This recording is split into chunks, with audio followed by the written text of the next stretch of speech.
உங்கள் வீடு தேடி வரும் அரசு. உங்களுடன் ஸ்டாலின்.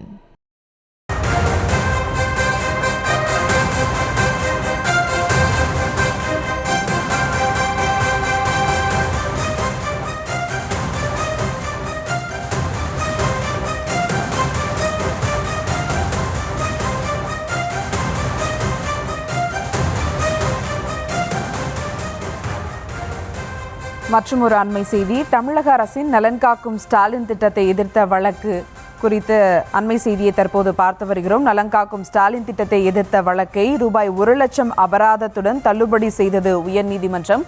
கூடுதல் விவரங்களோடு இணைகிறார் செய்தியாளர் மதியழகன். வணக்கம் மதியழகன், விவரங்கள்.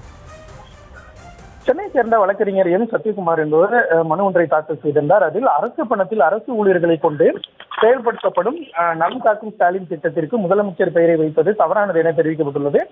அடுத்த ஆண்டு சட்டமன்ற தேர்தல் வரவுள்ள நிலையில் முதலமைச்சர் ஸ்டாலினின் தனிப்பட்ட பிம்பத்தை பிரபலப்படுத்தும் வகையில் திட்டம் விளம்பரப்படுத்தப்படுவதாக மனுவில் கூறப்பட்டுள்ளது. தனியார் தன்னார்வலர்கள் மூலம் இந்த திட்டம் செயல்படுத்தப்படும் நிலையில் மக்களிடம் இருந்து பெறப்படும் மருத்துவ ரீதியான தரவுகள் தவறாக பயன்படுத்தப்பட வாய்ப்புள்ளதாகவும் இது உலக சுகாதார நிறுவனத்தின் விதிமுறைகளுக்கு எதிரானது எனவும் மனுவில் கூறப்பட்டுள்ளது. எனவே நலம் காக்கும் ஸ்டாலின் திட்டத்திற்கு தடை விதிக்க வேண்டும் எனவும் பொதுமக்களிடம் இருந்து பெறப்பட்ட தரவுகளை நிரந்தரமாக அளிக்க உத்தரவிட வேண்டும் எனவும் மனுவில் கோரிக்கை வைக்கப்பட்டுள்ளது.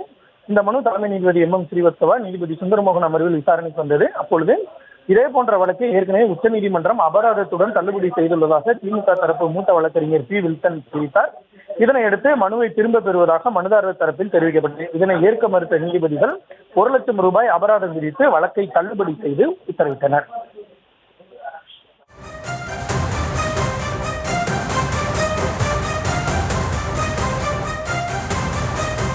விவரங்களுக்கு நன்றி மதியழகன். உங்கள் வீடு தேடி வரும் அரசு. உங்களுடன் ஸ்டாலின்.